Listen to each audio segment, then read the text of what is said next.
A bright, beautiful, sunny, hot day. For some, that's a reason to celebrate and head to the beach.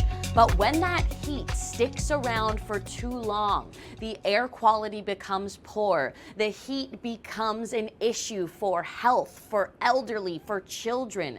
That's when things start to become concerning. So you look at a scene like this on Saturday in Powell River, you think, wow, that is a beautiful shot. And I agree it is. However, it's coming with a bit of a cost as a heat dome is forming over BC and into Alberta. It is trapping in some heat, and for some people, especially those on the west who don't have air conditioning, this is a problematic time.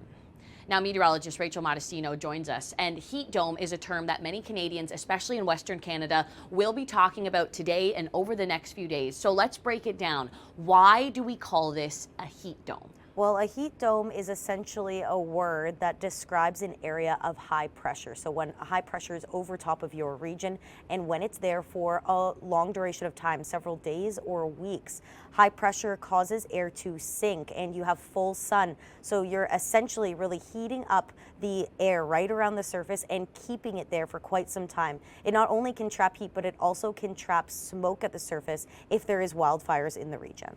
Now, the last time we saw a heat dome was in 2021 in British Columbia, and this heat dome was a disaster. It was tragic for so many Canadians. There was 600 deaths associated with this extended heat. We also saw some of the warmest temperatures ever recorded in Canada. The town of Lytton, British Columbia, quite frankly, it was on fire. It was a devastating scene. So Rachel, we're not seeing this heat dome become as extreme as what we saw in 2021, but there are some comparable characteristics. So let's go back to 2021 and take a look at this. This happened at the end of June, and some of these numbers, we'll never forget them. No, we're talking about upper 40s, but our forecast is more so talking about high 20s, if not 30s for the weekend and heading into the work week. So we're seeing this high pressure not as strong as what we saw in June 2021. Good news there. But we're also talking, we can't really compare, we're comparing apples and oranges almost.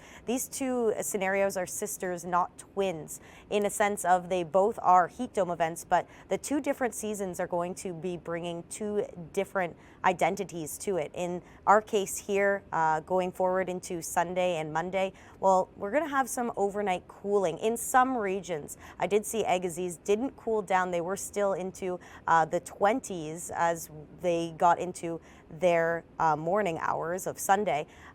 So we're going to be seeing temperatures overnight cool down, but for perspective, these are supposed to be our daytime highs, so we're still really above normal regardless for this time of year across BC and Alberta. Now, when we compare the two, it seems like 2021, it was really sealed in heat. It was just locked completely in, like a pressure cooker almost.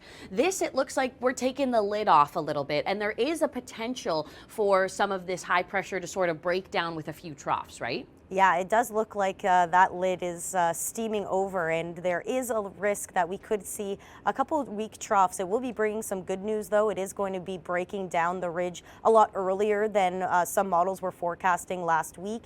We will be seeing a little bit of cloud cover, maybe moisture making its way through the southern parts of British Columbia, more so into the work week.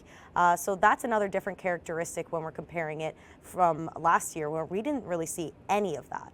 And I just want to show everybody here the temperature trend for Vancouver. You can see the relief is already in sight. Now, some regions within the interior, like Vernon, British Columbia, for example, you will hold on to the 30s. And of course, we will continue to watch this weather story as the heat will continue to spark the wildfires across Alberta as temperatures are way above seasonal.